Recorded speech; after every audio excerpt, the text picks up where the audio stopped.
How many of you have ever felt food cravings or felt as if your energy was flagging towards the end of the morning or maybe in the afternoon? Hi, I'm Dr. Alison Grimston and I'm delighted to share with you some ideas that may help you with this problem as part of my Ultimate Energy Secrets system. It's all down to the food that we eat. So many of us have got into the habit of having high GI or high glycemic foods, and that creates a pattern of increasing insulin and glucose levels throughout the day, and this affects our energy levels and our well-being. What I've found over the last 2 years as I've been finding out more about this is that people can really improve their weight gain, reduce their diabetes risk, improve their energy levels, and really improve their staying power throughout the day, just by making some tweaks in their diet, just as I have myself. In our culture, we tend to get into the habit of having high GI foods for breakfast, like maybe cold cereals like cornflakes, and maybe toast, but white toast. And these are as bad as having a spoonful of sugar for breakfast in terms of their effects on our blood sugar. So one of the problems is that our blood sugar goes very high very rapidly with these types of food.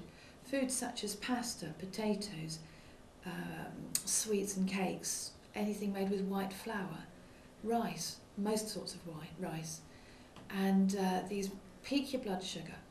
When your blood sugar is at this high level, then the problem is that that causes the release of our insulin, our hormone that is used for storing blood sugar as fat. As a background to this, I'd just like to say that the blood sugar is crucial in the way our brains work. Our brains need blood sugar for energy, and other forms of energy don't actually reach our brains. So this is very important. However, having too high or too low levels of blood sugar can cause a coma either end of the scale. And this is why our bodies are set up with such brilliant systems for picking up highs and lows in blood sugar and correcting them. Unfortunately, when we get that peak of blood sugar, you get a release of insulin that is so powerful it drops your blood sugar right down through your boots. And when it gets below the normal range, this in turn triggers further release of hormones, in this case the stress hormones, cortisol and adrenaline. The effects of these cause you to feel food cravings. You've got to get some more sugar into your system. It tends to make you feel a little bit faint in some cases. You may feel a little bit shaky, and certainly a lot of people have told me how they feel that they need some extra sugar, and I've experienced that myself, of course. One of the ways to remedy this is to make sure that we're having low GI foods instead of high GI foods, because when we get those food cravings, we tend to grab whatever is close to us. It tends to be something that's easily accessible. It may be a bag of crisps or a Mars bar.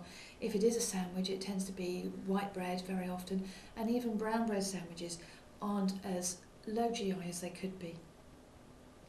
So what I'd recommend is that you try and stabilise your blood sugars by having small, frequent meals, but that are low GI. And this actually involves having 5 or 6 meals a day for optimal health and vitality and optimal energy levels. Each meal, however, including your snacks, needs to be a balance of good quality carbohydrates, fats and sugars. And protein. So you're having a good quality combination of a balanced meal, even for your mid-morning and mid-afternoon snacks. So I recommend that people have breakfast, mid-morning snack, lunch, mid-afternoon snack and evening meal. Now what you actually choose to eat will vary. We're all different, we're all individuals with individual tastes. But you can look at low GI foods and tweak your diet slightly, just step by step, and find some improvements there. One of the things that I recommend are porridge for breakfast, or what I have is a low GI shake, which is really quick to prepare, and I make sure I have a low GI bar mid-morning and mid-afternoon.